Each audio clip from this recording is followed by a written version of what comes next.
si tu veux une vie facile, il faut être aussi prêt d'être faible dans les moments quand les autres sont forts. Voilà le genre de mec qui va t'aider à péter les murs. Écoute ce qui apporte la valeur et efface ce qui apporte pas la valeur. Et maintenant, je vais t'expliquer pourquoi. Dans la vie, on a trop souvent des options. Afin que tu deviennes un créateur, une créatrice inarrêtable. Moi, j'enlève les options. Parce que la première décision, normalement, dans beaucoup de cas, était la bonne décision. Et quand je vois que je traverse pas cette mur, j'essaye pas de marcher autour du mur. Je me prends une masse, un marteau-piqueur, et je commence à péter cette mur. Commençons par une question qui pique. As-tu plutôt l'esprit souverain? Jamais tu dois accepter quand quelqu'un d'autre veut avoir une influence sur ta vie. Ou résigné? La vie en général, il a 30 000 jours. C'est à 30 000 jours jusqu'à 82 ans. La moitié du temps, tu dors. Puis jusqu'à 10 ans, tu fais pas grand-chose avec ta vie. Ça veut dire qu'indirectement, on a 12 13 000 jours à vivre. Ces 13 000 jours peuvent être très intéressants ou très chiantes, dépendant à ce qu'on choisit de faire. Prends du recul. Est-ce que t'es plutôt du genre à trouver la société imparfaite, à pointer ses travers, en somme à rejeter la faute? Si t'es dans ce cas-là, tu fais une mauvaise affaire. Parce que tu deviens un client des politiciens, pas des leaders, des politiciens, c'est-à-dire de ceux qui te font croire que ton destin dépend des autres. La gauche va te parler de super profit, de discrimination, la droite va te parler d'immigration ou d'éducation. Alors comment éviter de partir à la dérive dans ce genre de discours? Et quand tu fous de rien avec ta vie, c'est là où tu penses à être malade, c'est là où tu penses à tous les problèmes qu'on peut avoir dans la vie. Mike Horn, c'est le genre de personne qui nous invite à regarder bien en face notre potentiel. Et notre potentiel, il commence d'abord par être souverain. Pour tous les adultes dans cette salle, à n'importe quel âge, je dis, votre vie, elle est grande. Fais-la grande. Crois en ça. On croit ou on ne croit pas. Et si on ne croit pas, qu'est-ce qu'on fait? On détruit. On râle. On cherche des conflits. Parce qu'on n'est pas content avec ce qu'on fait.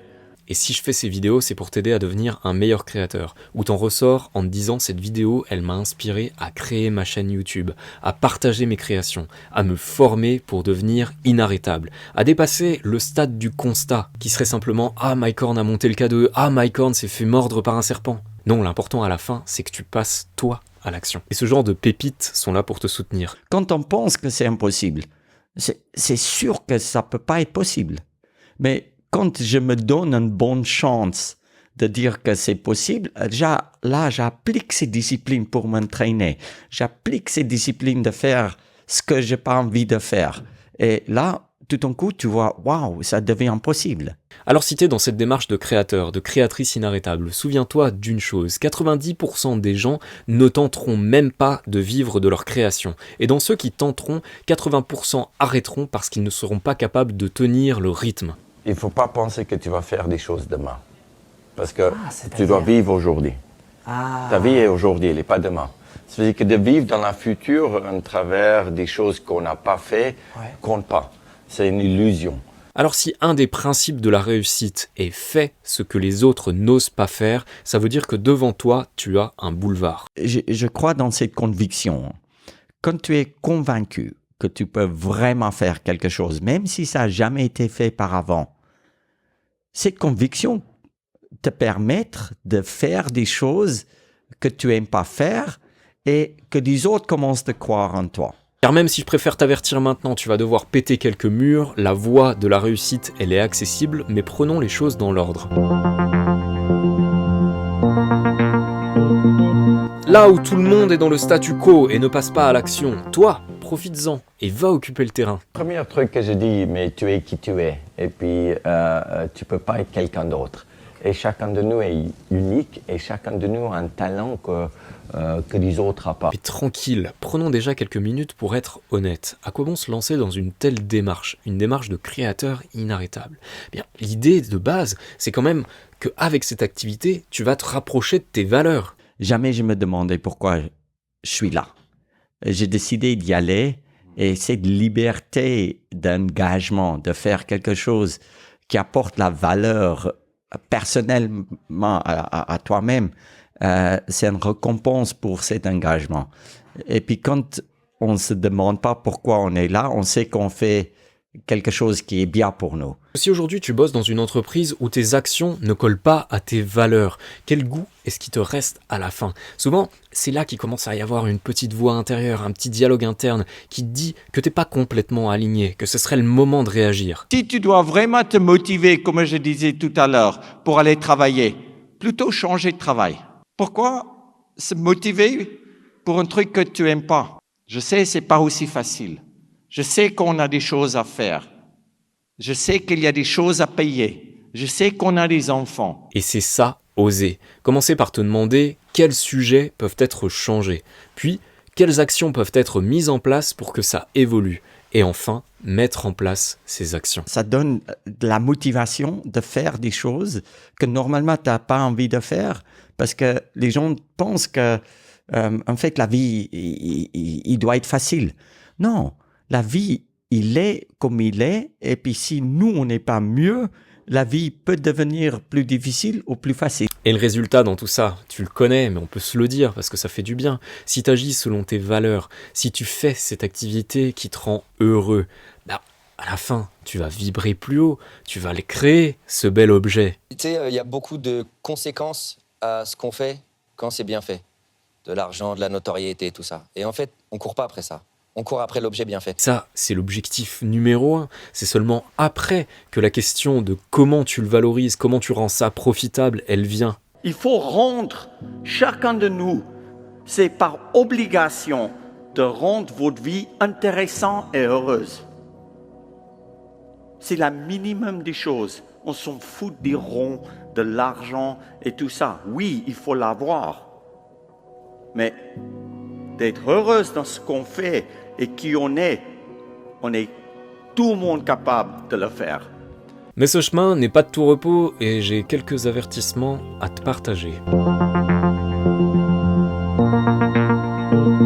D'abord, il va falloir traverser la critique. Mike Horn a connu ça à l'époque où son père était joueur de rugby dans l'équipe d'Afrique du Sud. Ça arrive, ils grandissent, ils me poussent un peu à gauche, à droite, puis ils disent « Mais ton papa, il est vraiment nul, là. » Ouais, je dis, ouais, il n'est pas aussi nul que ça parce qu'il joue quand même pour l'équipe nationale de l'Afrique du Sud.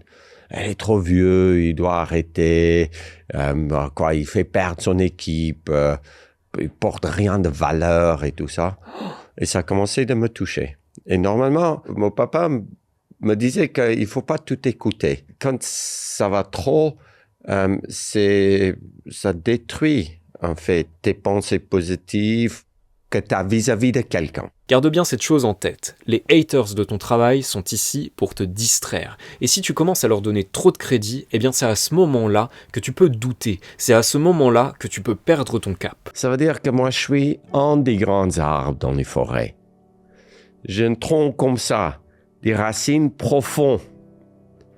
Et quand il y a des vents, c'est moi qui la ramasse. Mais je protège tous les petits. Tu décides qui tu veux être dans cette forêt. Mais si tu veux sortir un tout petit peu plus haut que les autres, tu vas ramasser des vents. Mais là, tu dois avoir les racines bien plantées dans la terre. Et ça, c'est moi, malheureusement. Si je joue et je fais des erreurs, je vais ramasser des vents. Et de ramasser des vents fait peur aux gens. Parce que leur racine n'est pas assez profonde. Et écoutez Mike Horn, ça fait du bien parce que c'est des personnes qui mettent tellement haut cette volonté de se lever tôt, d'aller dans l'effort, de repousser les limites, que finalement c'est ça aussi qui nous aide à aller chercher ce que les autres ne font pas. En fait, dès que tu es motivé par une idée, c'est là où l'impossible il n'existe plus, parce que tu as envie de faire quelque chose. Et puis, comme je dis toujours, en fait, si tes rêves ils ne te font pas peur, qu'ils sont pas assez grands. Il faut rêver grande. Et puis, il faut oser. Dans la vie, si tu n'oses pas, tu ne vas jamais savoir. Parce qu'en osant davantage, en faisant plus, c'est là qu'on va gagner en ampleur. Il y a beaucoup plus de valeur, en fait, de faire des choses qui est plus difficile à faire. parce que c'est fait par moins de gens. Prenons un exemple, 99% des gens n'osent pas se lancer sur YouTube. Et la plupart de ceux qui vont le faire n'ont pas de plan. La plupart ne va pas se former. La plupart a des attentes qui sont mal placées. Résultat, au bout de quelques semaines, ils vont disparaître. Pourtant, un peu de discipline pourrait tout changer. J'ai essayé d'expliquer aux gens que je n'ai pas besoin de me motiver pour sortir la tente à -50. Je n'ai pas besoin de dormir pour 8 heures par jour pour récupérer. Je suis là parce que j'ai choisi d'être là. L'engagement est à 100%. Et puis après, il faut avoir un peu de discipline dans la vie, de faire ce qui est difficile à faire. Et s'il était temps de recadrer la question de la motivation? Tu sais, je pense que si tu as besoin à chaque fois de te motiver avant d'effectuer une tâche, bien c'est probablement qu'à l'origine, il y a un problème. Probablement que cette tâche, tu devrais la remettre en question, cette tâche en elle-même. Pourquoi est-ce que tu as besoin de te motiver pour faire ça? Normalement, à l'origine, il devrait y avoir déjà une impulsion, un plaisir à le faire. Et rien qu'en le faisant, alors à ce moment-là, la motivation augmente. La motivation, c'est trop court en duration. La motivation, c'est quelque chose qui a pas est quelque chose qu'on met en place pour dire que je fais quelque chose que je n'ai pas vraiment envie de faire. Ça veut dire que... Ok, je me motive. Quoi. Je Allez, me vais motive, motiver. ouais. Puis ça, c'est une invention des Américains, un peu. Presque de dire, mais pense positif. Et puis après, tu es motivé. Mais c'est une action positive qui nous amène vers la motivation. Si au départ t'es déjà blasé, probablement que t'es pas dans la bonne direction. Tu vas jamais gagner si tu as peur de perdre. C'est seulement quand l'envie de gagner devient plus fort de nos têtes que la peur de perdre que tu peux vraiment sortir du lot. Et je te souhaite un jour d'avoir le plaisir d'effectuer le même constat.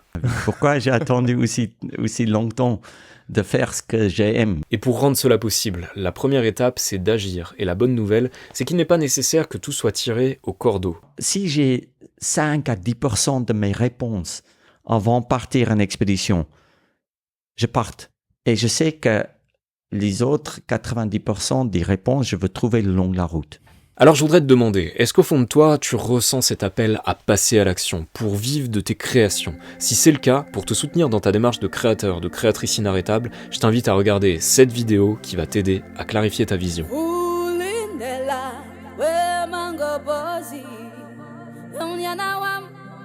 Hey,